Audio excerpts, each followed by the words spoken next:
આચર્યું।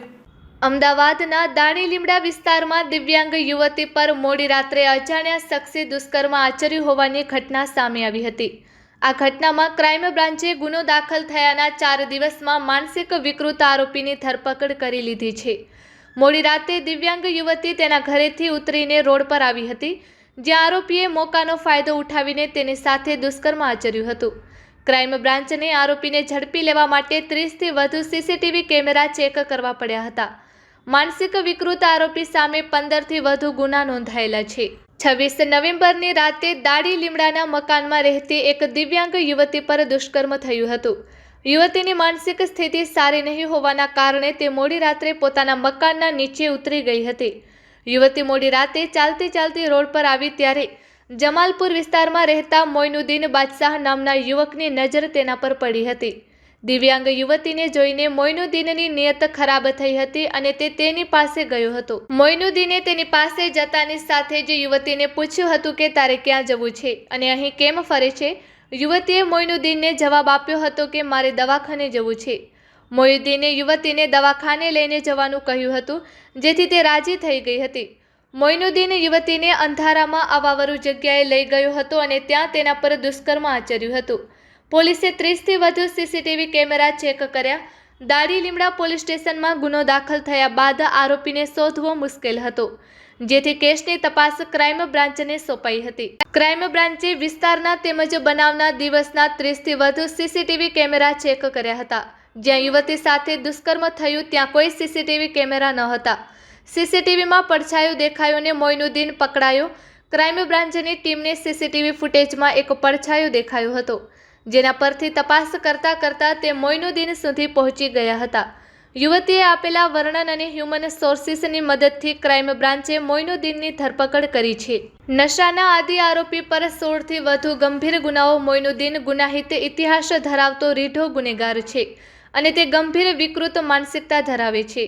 મોઇનુદ્દીન સામે 16થી વધુ ગંભીર ગુનાઓ નોંધાયેલા છે। અગાઉ 2 વખત પાસા હેઠળ અન્ય જેલમાં મોકલી આપવામાં આવ્યો છે, જ્યારે તેને તડીપાર પણ કરવામાં આવ્યો હતો। મોઇનુદ્દીનની મનોવૈજ્ઞાનિક પ્રોફાઇલ પણ ખતરનાક છે। આરોપી વિકૃત માનસિકતા ધરાવે છે અને તે અત્યંત ગુસ્સાવાળો સ્વભાવનો છે। સ્વનુકસાનને પણ કરી રહ્યો છે। આ સાથે તે નશાનો આદિ પણ છે। યુવતી પર રેપ તેણે નશાની હાલતમાં કર્યો હતો। Report by Ashwin Limbachiya, Ahmedabad. તારીખ 27/11/2025ના રોજ દાણી લીમડા પોલીસ સ્ટેશન વિસ્તારમાં આવેલા સંતોષનગર, જે 4 માળના મકાનો ધરાવતી વસાહત છે, ત્યાં રહેતી એક માનસિક અસ્થિર યુવતી રાત્રિના સમયે એને ખાંસી આવતી હોય એ પોતે એના ઘરની બહાર નીકળેલી હતી। એ સમયે એક અજાણી વ્યક્તિ જે 2 વ્હીલર લઈને આવેલી અને એ વ્યક્તિને જે માનસિક અસ્થિર જે યુવતી હતી એને એવું કીધું કે હું તને દવા અપાવું છું એમ કહી અને એ 2 વ્હીલર ઉપર બેસાડી અને નજીકમાં આવેલા ખુલ્લા ગ્રાઉન્ડમાં લઈ ગયેલો અને ત્યાં એની સાથે દુષ્કર્મ કરેલું અને પાછો એના ઘર નજીક એને છોડી ગયેલો। જે યુવતી હતી એ માનસિક રીતે અસ્થિર હોવાના કારણે એણે જે એની સાથે ઘટના ઘટી છે એની માતા સાથે ઘણા બધા પ્રયત્નો બાદ એણે એને સમજાવેલું કે એની સાથે શું દુષ્કૃત્ય થયું છે। ત્યારબાદ દાણી લીમડા પોલીસ સ્ટેશન ખાતે આ ગુનો નોંધવામાં આવેલો। આ ગુનાની ગંભીરતા અને અનડિટેક ગુનો હોવાના કારણે પોલીસ કમિશનર શ્રી અમદાવાદ શહેર દ્વારા આ ગુનાની તપાસ ક્રાઇમ બ્રાન્ચને સોંપવામાં આવેલી। ક્રાઇમ બ્રાન્ચે તપાસ હાથ ધરી દરમિયાન સંયુક્ત પોલીસ કમિશનર શ્રી અને નાયબ પોલીસ કમિશનર શ્રી ક્રાઇમ બ્રાન્ચના માર્ગદર્શન હેઠળ ક્રાઇમ બ્રાન્ચની ટીમ કામે લાગેલી અને એ વિસ્તારમાં જ્યાં જે પણ શક્ય પોસિબલ ઇનપુટ મળી શકે છે, ઇલેક્ટ્રોનિક સીસીટીવી માધ્યમથી, અન્ય ટેકનિકલ સોર્સિસથી અથવા તો હ્યુમન સોર્સિસથી, એ આધારે આરોપીની ઓળખ કરી અને આરોપીને અટક કરવામાં આવેલો છે। આ આરોપીએ જે મોકાનો ફાયદો લઈ અને આરોપી સાથે દુષ્કર્મ કરેલું એ ખૂબ જ ગુનાહિત માનસિકતા ધરાવતી વ્યક્તિ છે। એના વિરુદ્ધ અગાઉ લગભગ 18 જેટલા ગુનાઓ નોંધાયેલા છે। એની 4 વખત પાસા હેઠળે ડિટેન થયેલો છે, તડીપાર પણ થયેલો છે। પશુઘાતીપણાના 8 ગુના નોંધાયેલા છે। મારામારીના, વાહન ચોરીના હથિયાર રાખવાના અને પ્રોહિબિશનના અને જાહેરનામા ભંગના પણ ગુના નોંધાયેલા છે.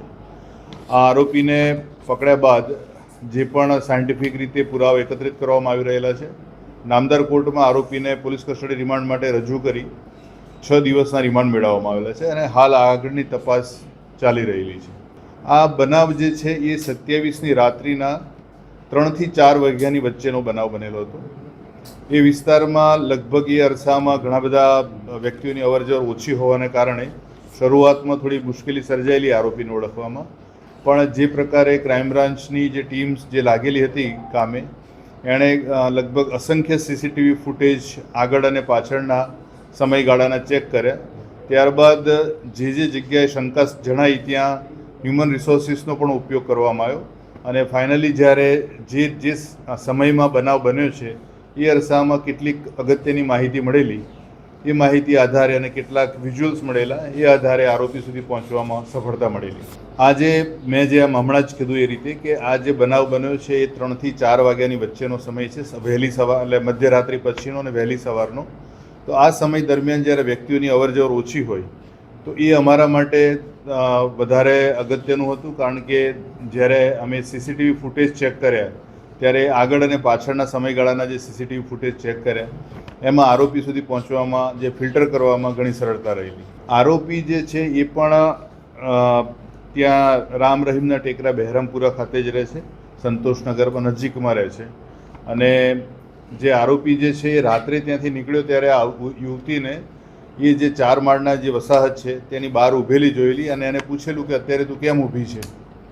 તો એણે એને જે દવા લેવાની જે જરૂર હતી એને ખાંસીના કારણે, ત્યારે એને જોયું કે એને એવું જ કીધું કે હું તને દવા અપાવી દઉં છું.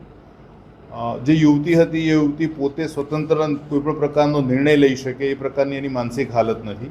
એટલે જે પ્રકારે આરોપીએ જે કીધું એ પ્રમાણે બેસી ગઈ અને ત્યારબાદ આરોપીએ એને દવા લેવાના બહાના હેઠળ થોડા નિર્જન સ્થળે લઈ જઈને એની સાથે દુષ્કૃત્ય કર્યું. જે રીતે એનો ગુનાહિત ઇતિહાસ જોઈએ છે, આરોપીના વિરુદ્ધમાં અગાઉ 8 ગુના પશુ અત્યાચાર હેઠળ નોંધાયેલા છે અને મારામારીના, હથિયાર રાખવાના અલગ અલગ પ્રકારના ગુના નોંધાયેલા છે અને એ માનસિક રીતે થોડો જનૂની પણ છે અને નશો કરતો હોવાનું પણ જણાયેલું છે.